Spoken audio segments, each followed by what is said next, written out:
Welcome viewers to another edition of the Secretariat's Geoeconomics Show. This is Jayantu Roy Chaudhary, your host for today.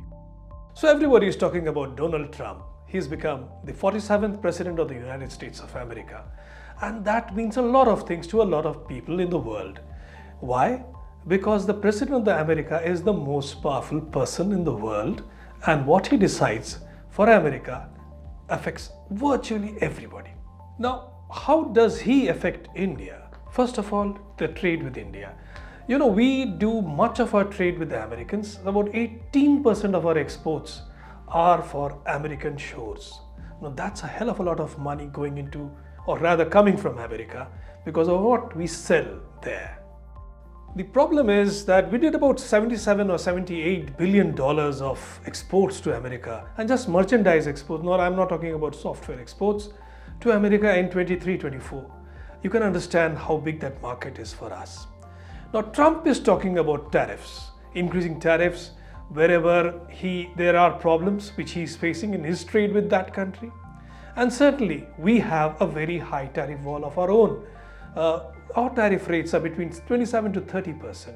In some cases, it is above 40%, especially in cases of luxury goods like automobiles, liquor, etc. And in some cases, it even goes up to above 100% tariff. So naturally, Trump can attack us. We are 10th in the list of countries which have a favorable balance of trade with the USA. But even then, it's a whole lot of money. So how can Trump actually affect our imports, or rather our exports? He can start charging us much more money by applying tariffs on our exports. One way out, of course, is for us to reduce our tariff rates ahead of Trump asking for something. If we do that, Trump actually wants something like that. He wants to do a deal before a deal is actually proposed.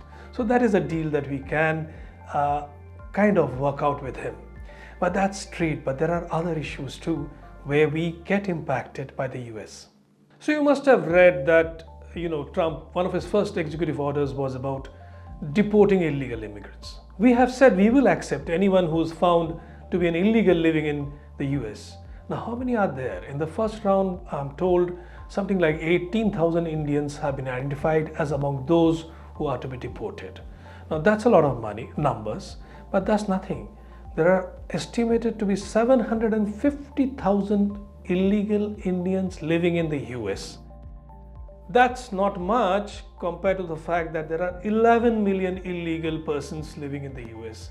So we are less than whatever you want to say, it's 7.5 or whatever the figure is percent, but we are a big number of people. 750,000 illegals. So we will have to be able to take them back. I don't know how. Some of them might not be even Indians, some of them might be Pakistanis, some of them might be Bangladeshis claiming to be Indians. So all that has to be sorted out. That's one problem. But the other issue is visas. If he cracks down on illegal immigrants, he's going to crack down on visas too. And that is where our software play comes into challenge. What most Indian companies do is they body ship. They send the software experts to USA where they work, earn dollars for themselves, earn dollars for their company, and then come back. Now that's probably will be a little difficult. That H-1B visa will not that be easy. If that is so, then these companies will have to do what they have been trying to do for some time now. One, hire more people locally in the US. Secondly, they will have to go in for niches where the software that they develop is of such a high value that you really don't need to send someone to anywhere. You sit in India, Bangalore or Calcutta or Delhi or Mumbai, wherever you sit, and you create fintech software, AI software, all kinds of high quality software which people want, where you don't really have to ship bodies. But that's not all. There is also the energy dependence that we have on Russia and Iran. We import a lot of our oil from them. Once Trump, as you know, has said, "We will drill, baby, drill." Now that's a slogan, and he basically wants US companies to drill more oil, sell more oil. If he wants to sell more oil, we have to buy some oil from the US, which means we'll have to cut down on our dependence on Russia and Iran, certainly, because Iran is again on the radar, on the US radar. They don't really want Iran to do all that well. They would like to stop Iran's oil exports, We had got, various kinds of waivers. We have been buying oil from Iran, but let's see where it goes this time round. All that said, the fact remains that India still remains very important for the US. It's not that Americans are important for us.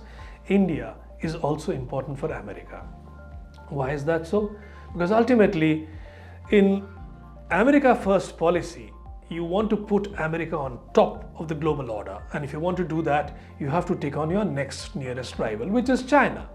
And to do so, you have to depend upon India to a large extent. It is the only Asian power which is capable of challenging China economically or otherwise. And it's also one Asian power which has a huge border with China. Americans want to friendshow, that is, they want to remove certain factories from China, they want to put it into friendlier countries from where they want their supplies to come. So this is a diversion of the global supply route. They have been trying to do that, but frankly speaking, we Indians haven't done very well in this regard. We haven't been able to friendshow too many companies onto our shores. Most of those investments which have come out of China have gone to Vietnam, Cambodia, Mexico, Canada, to the extent that now Americans are saying that many of the Mexican investments are actually Chinese investments. So the money which they are giving to the Mexicans for supplying certain goods and services are actually going to China and not to Mexico. So that is one questionable area. So there is possibility of more friendshoring. Will we be able to take advantage of that? Depends on our own policies, how well we are able to accept or grab those opportunities. Time will only tell about that. Then there is the question of China and alliances to beat China. One of them was the Quad. It was supposed to be a kind of a naval alliance, a kind of a military alliance, also a technological alliance where India would be there, Australia would be there, Japan would be there, and of course USA. But the Quad hasn't really worked out well, mainly because the member states are a little afraid of telling China openly that, look, this Quad is designed to contain you. India isn't very happy about saying it, nor is Japan, which is the nearest neighbor to China, frankly speaking. Australia isn't also too comfortable. So ultimately, the US formed something called the AUKUS, where there is the US, there is the UK, and the Australia. This is a purely military alliance. But Trump isn't very impressed with AUKUS, so he might fall back on Quad. Let's see where that goes, where that leads to.